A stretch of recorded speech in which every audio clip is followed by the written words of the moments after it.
Assalamualaikum warahmatullahi wabarakatuh. Perkenalkan, nama saya Selvi, Stanbook G19010022, semester 5 dari Universitas Madako Toli-Toli, Fakultas Perikanan, Program Studi Budidaya Perairan. Dosen pengampu Bapak Andi Adli SPIMP. Baiklah, di sini saya akan memaparkan materi tentang biologi laut, yaitu ubur-ubur. Nama latinnya Scyphozoa. Baik, selanjutnya kita masuk ke pembahasan. Yang pertama itu definisi ubur-ubur. Ubur-ubur atau Scyphozoa merupakan coelenterata yang hidup di laut, baik dalam bentuk polip yang melekat di dasar ataupun yang berenang bebas dalam bentuk medusa. Tubuhnya lunak seperti gelatin, transparan dan mengandung banyak air. Bentuk tubuhnya unik sehingga dengan mudah dapat dibedakan dari jenis coelenterata lainnya. Ubur-ubur ini dikenal sebagai binatang pengganggu di perairan dekat pantai, terutama pada tempat-tempat rekreasi, karena dapat menyebabkan rasa gatal pada kulit bila tersentuh. Hal ini disebabkan oleh sel-sel penyengat atau nematosis yang terdapat di dalam jaringan epidermisnya, baik pada tentakel maupun pada bagian tubuh lainnya. Selanjutnya, habitat. Ubur-ubur hidup soliter atau berkelompok, berenang bebas dengan bantuan kontraksi payungnya yang bekerja seperti pompa, beraturan dan berirama. Beberapa jenis juga tergantung dari arus dan ombak. Bila keadaan ombak cukup besar, mereka cenderung bergerak ke pantai. Beberapa jenis ada yang senang berenang dekat ke permukaan, ada yang lebih menyukai tempat yang dalam. Selanjutnya itu gambar ubur-ubur. Selanjutnya, reproduksi. Reproduksi Scyphozoa adalah seksual pada bentuk dewasa atau medusa dan aseksual pada bentuk polip. Alat kelamin atau gonad jantan maupun betina letaknya terpisah.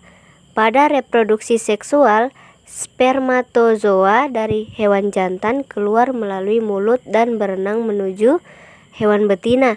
Selanjutnya, melalui mulut hewan betina akan menuju telur yang dihasilkan oleh ovarium. Pembuahan terjadi di dalam tubuh hewan betina. Zigot yang dihasilkan akan keluar melalui mulut dengan bantuan lengan mulut. Selanjutnya terjadi pembelahan sampai terbentuk larva planula yang bersilia dan dapat berenang. Planula akan berenang beberapa saat, kemudian akan melekat pada dasar perairan yang agak kasar. Kemudian silia akan hilang. Larva akan berubah bentuk menjadi bentuk seperti terompet dan disebut Scyphistoma. Selanjutnya, siklus hidup. Pada umumnya, ubur-ubur akan melakukan daur hidup mulai dari polip yang menghasilkan evira yang kemudian lepas satu persatu dan tumbuh menjadi ubur-ubur besar atau medusa. Medusa jantan dan medusa betina kemudian kawin dan menghasilkan zigot yang berkembang jadi larva planula yang punya silia untuk berenang. Selanjutnya, klasifikasi ubur-ubur.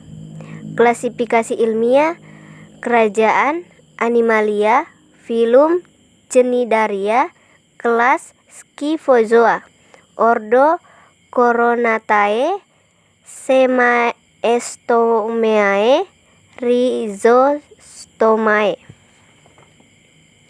Selanjutnya, jenis ubur-ubur. Yang pertama itu Copula, yang kedua the box jellyfish atau ubur-ubur kotak, yang ketiga Chrysaora atau Cyanetle, yang keempat jelly blubber atau ubur-ubur jelly, yang kelima upside down jellyfish atau ubur-ubur terbalik, yang keenam moon jellyfish atau Aurelia aurita.